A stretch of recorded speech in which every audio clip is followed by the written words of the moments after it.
बिस्मिल्लाहिर्रहमानिर्रहीम। अस्सलाम वालेकुम। लाखों करोड़ों दुरूदो सलाम मोहम्मद मुस्तफ़ा सल्लल्लाहु अलैहि वसल्लम और आले मोहम्मद पर। मैं हूं उमर दराज गोंदल और आप मेरा फेसबुक और यूट्यूब चैनल देख रहे हैं। मैं आपको खबर देना चाहता हूं, उससे पहले मैं आपको ये बताना चाहता हूं कि नून लीग की एक तारीख है और तारीख ये है कि उन्होंने पाकिस्तान की अवाम का नुमाइंदा जो वजीर आजम होता है उसके हाउस को हमेशा किसी साजिश के लिए, इदारों के खिलाफ कोई बड़ी चाल, कोई प्लान बनाने के लिए इस्तेमाल किया। और इनकी बदकिस्मती यह है कि ये हर बार पकड़े गए हैं। अब आप कहेंगे किस तरह से? बताना मैं आपको ये चाहता हूं कि ये हमेशा से इस आड़ में कि ये पकड़े नहीं जाएंगे, वहां पे कभी मरियम नवाज का मीडिया सेल बनाया जाता है और फिर डॉन लीग्स तश्कील दी जाती है और उसके बाद फौज की जानिब से रद्देमल आया है। और तारीख के अंदर वाहिद इस नून लीग को यह एजाज हासिल है कि उनकी जानिब से एक नोटिफिकेशन आया और फौज का जो शोबा ताल्लुकात आमा है ISPR, उन्होंने कहा कि नोटिफिकेशन इज रिजेक्टेड, यानी हुकूमत का नोटिफिकेशन जो जारी किया गया है हम उसको मुस्तरद करते हैं। और यह एजाज जनरल आसिफ गफूर जब DG ISPR थे उनको हासिल है, जिनके आने के ऊपर नून लीग को बहुत तकलीफ है और उनका सोशल मीडिया बहुत ज्यादा नेगेटिव खबरें उनके बारे में दे रहा है। लेकिन एक बार फिर पाकिस्तान का वजीर आजम हाउस जो इस वक्त इस पूरे टोले के और इस नून लीग के ग्रुप के उसके कब्जे में है। कब्जे में इस तरह से, जाहिर बात है जब आप आवाम के मैंडेट से भागते हैं तो फिर कब्जा ही कहेंगे, या तो आप जाएं फ्रेश इलेक्शन के अंदर मैंडेट लें तो उसके बाद ये बात समझ आती है। अब इन्होंने एक बार फिर अपनी तारीख दोहराई है और अब इस ऑफिस को पाकिस्तान की अवाम के इदारे, जाहिर बात है फौज पाकिस्तान का इदारा, उसके खिलाफ इस्तेमाल किया है। लेकिन इस बार एक बार फिर पकड़े गए हैं। कुछ बड़ी खबरें मेरे पास हैं। आप जानते हैं कि पिछले चंद दिनों के अंदर जो अफवाज पाकिस्तान के शहदा हैं, जिसमें जनरल सरफराज थे और दीगर जो उसमें शहदा शामिल थे, उनके खिलाफ एक बाकायदा मुहिम चलाई गई। और मैंने आपको बताया था कि तौहीन तो तज़हीक हुई या नहीं वो एक अलग मामला है, लेकिन नून लीग ने उसके बाद बाकायदा कैंपेन करके पाकिस्तान के फौजियों की शहीदों की तज़हीक की। मरियम औरंगजेब का ट्वीट, मरियम नवाज का ट्वीट, उधर से नवाज शरीफ के साहबजादी और उनके भाई, ये सारे उसमें एक्टिव थे। मौलाना फजलुर रहमान जैसे लोगों ने भी जनाब अली फौज के हक में ट्वीट किया, जो कह रहे थे हम आपका ये हाल करेंगे जो अफगानिस्तान के अंदर तालिबान ने अमेरिका का किया। फिर ये कहते हुए नजर आए जब उनसे सवाल हुआ कि अयाज सादिक ने ये फौज के बारे में बात की है, टांगे कांपने वाली, वो पसीना आने वाली, तो उन्होंने कहा नहीं, इससे ज्यादा बात करनी चाहिए थी और अयाज सादिक ने कम बात की है। वो सारे इस वक्त बड़े हुब्बुल वतन हैं, इस वक्त वो फौज से बड़े प्यार करने वाले बने हुए। अब लेकिन इससे मामला थोड़ा आगे चला गया। अब जरा खबर सुने और उसके बाद ये साजिश पकड़े कैसे गई है, ये पूरे का पूरा नेटवर्क चला कैसे रहते। हालांकि वो जिस बच्चे ने ट्वीट किया वो ट्वीट गलत था। शोहदा हमेशा कौम के होते हैं, उनकी रिस्पेक्ट करनी चाहिए, कंस्पायरेसी नहीं होनी चाहिए, उनके खिलाफ बात नहीं होनी चाहिए। लेकिन इन्होंने उस ट्वीट को, जिसको शायद 100 लोग भी ना देखते, उसको दिखा के हर किसी को बताया कि देखो हम अपने शहीदों की तज़हीक कर रहे हैं, हम अपने शहीदों की तौहीन कर रहे हैं, देखो हमारे जज्बे कैसे हैं। उसके बाद मुहिम चलाई गई और उस मुहिम के चलाने के बाद कहा गया जी सदर पाकिस्तान तो जाना चाहते थे और उनके जाने की वजह, ये ना जाने की वजह यह है कि वहां पे शोहदा की फैमिलीज ने मना कर दिया। अब एक मेजर साहब के वालिद ने यह कह दिया कि हमें तो होश भी नहीं थी, हमें तो यह भी नहीं पता आया कौन है। और फिर मैंने आपको जानते हैं कि खान साहब वहां पे चुके पहुंचे भी हैं और सदर पाकिस्तान के जनरल सरफराज के बेटे के साथ ताजियत के लिए राब्ता भी हुआ। अब जब यह भांडा फूटा तो असल कहानी अब मजीद खुल के आई है जो वजीर आजम हाउस से ऑपरेट की गई है। वो ये है कि सदर पाकिस्तान ये चाहते थे कि वो जाएं।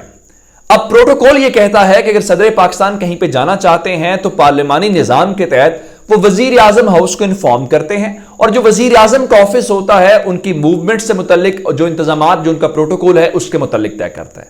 अब जब सदर पाकिस्तान ने वजीर आजम हाउस से राब्ता किया तो वहां पे तकरार हुई। तकरार होने के बाद सदर पाकिस्तान को यह कहा गया कि देखें पहले आप नहीं जाएंगे। उन्होंने कहा मैं सुप्रीम कमांडर हूं, मैं जनाजे के अंदर शिरकत करना चाहता हूं। लेकिन उनसे यह कहा गया कि देखें पहले वजीर आजम जाएंगे फिर उसके बाद आप जाएंगे। अब इसका मतलब यह है कि शोहदा की तरफ से ऐसा कुछ नहीं हुआ। अब जब यह बात हुई तो सदर पाकिस्तान जाहिर बात है पाबंद है, वजीर आजम हाउस से मूवमेंट होनी है और वहां से अप्रूवल आना है। انہوں نے جب منع کیا تو اس کے ساتھ ہی انہوں نے پوری عوام کے اندر یہ تاثر دینے کی کوشش کی کہ صدر پاکستان کو تو وہاں سے منع کیا گیا، حالانکہ وہاں سے کوئی تعلق نہیں۔ پھر سلیم صافی جیسے لوگوں کی جب شہباز گل صاحب کے ساتھ وہ تھوڑی ہوئی ٹویٹر کے اوپر، تو انہوں نے کہا بتائیں آپ کا استقبال جو ہے وہ جو ادارے کی جانب سے کمیٹی بنائی گئی اس نے کیا گیا۔ پہلی بات تو یہ ہے یہ کون سے لوگ ہیں، یہ کون سے اس طرح نفرت کے سوداگر اور یہ سخت دلوں والے لوگ ہیں جو تعزیت کے لیے جانے کے لیے بھی پروٹوکول چاہتے ہیں۔ اس کا شہباز گل نے جواب دیا کہ تعزیت ادارے کی کمیٹی کے ساتھ نہیں ہوتی، وہ ہمیشہ جو ورثہ ہیں، سوگواران ہیں، ان کے ساتھ ہوتی ہے اور ہم نے ان کے ساتھ کر لی ہے۔ اچھا، اب جب یہاں تک ہوا تو اب سازش کا عنصر یہاں پہ شروع ہوتا ہے۔ اب ایلیمنٹ یہ ہے کہ آپ نے روکا اور روکنے کے بعد آپ نے تماشا لگا لیا۔ اس کے بعد جو شخصیت جس نے پورا تانا بانا بنا ہے وہ بدقسمتی سے، اب میں یہ لفظ استعمال کر رہا ہوں، میں ماضی میں ان کے بارے میں ایسا استعمال نہیں کرتا تھا، ایک شخصیت جس کو نون لیگ کے دور حکومت میں جو اسٹریٹجک میڈیا سیل ہے، یہ وہی میڈیا سیل ہے جو مریم نواز کے دور میں تھا، جس طرح اس کو اس وقت فوج کے خلاف استعمال کیا جاتا تھا، بالکل اسی طرح سے یہ سوچا گیا کہ اب بھی اس کو ویسے استعمال کیا جائے۔ اب اس اسٹریٹجک میڈیا سیل نے فوری طور پہ یہ کہا کہ چونکہ صدر نہیں گئے یا ہم نے ان کو روک دیا ہے، اس کو غلط رنگ دیتے ہیں اور شہیدوں کے معاملے کے اوپر سیاست کرتے ہیں۔ اب یہ ہے اصل معاملہ۔ اس کے بعد ٹویٹس کیے گئے، اس کے بعد پروگرامز کروائے گئے، اس کے بعد اینکرز، اب جاوید چوری جیسے لوگ جو ہیں وہ فرما رہے تھے ٹی وی کے اوپر بیٹھ کے رات کو حامد میر کے شو کے اندر کہ جناب دور دراز ایریاز کے اندر لوگوں کو ٹیبز دے دیے جاتے ہیں، ان کو ایک ٹویٹ کا 1500 دیا جاتا ہے۔ پہلی بات تو یہ ہے جاوید چوری بتائیں کہ کیا ان کے بیٹے نے کوئی نون لیگ کے ساتھ ٹھیکہ کیا کہ نہیں کیا؟ پھر یہ سوال بتائیں جاوید چوری صاحب کہ کیا وہ نون لیگ کو کنسلٹنسی کی سہولت فراہم کر رہے ہیں کہ نہیں کر رہے؟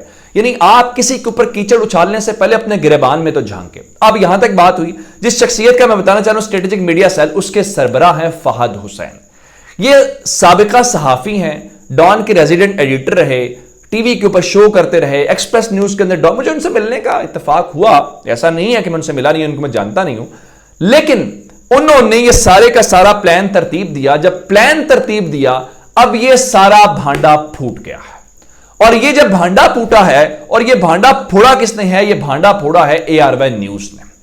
اور جب یہ وہاں پہ علم ہوا، اور اس سے پہلے خاور گھومن صاحب یہ خبر دے چکے ہیں کہ اس قسم کا ایک واقعہ ہوگا اور یہ ساری سچویشن ہوگی کافی عرصہ پہلے کی، جب یہ سارا کچھ ہوا تو اس کے بعد ہوا کیا کہ انہوں نے اس ساری صورتحال کے دوران سارا غصہ جو ہے وہ ARY نیوز کے اوپر نکال دیا۔ اب ARY نیوز کے اوپر کیسے نکالا ہے میں آپ کو وہ بھی بتاتا ہوں کہ رات کو ARY نیوز جو ہے اس کو انہوں نے مکمل طور پہ شٹ ڈاؤن کیا، اور اس کے نیا ٹیل اور باقی جو چیزیں ہیں وہاں پہ ان کی تمام سچویشن کو مکمل طور پہ کارڈن آف کیا گیا، تاکہ کہیں یہ نہ ہو کہ جناب اصل حقائق جو ہیں وہ عوام تک پہنچے۔ اب اگر وہاں پہ اصل بات آئی ہے، جو بھی حق سچ کی بات ہے وہ لوگوں تک پہنچی ہے، تو آپ اس کو کیسے روک سکتے ہیں؟ یا آپ کا کیا خیال ہے کہ وہ آپ تھوڑا سا اگر اس قسم کی سازشیں یا کوششیں کریں بھی تو کیا وہ چھپ جائے گی؟ بالکل بھی ایسا نہیں ہوگا۔ تو سارا غصہ بجائے اس کے کہ آپ ARY نیوز کے اوپر نکالیں، آپ کو چاہیے یہ کہ جو بھی حقائق تھے قوم کے سامنے لاتے۔ اب یہ سازش وزیر اعظم ہاؤس سے اگر آپریٹ ہوئی ہے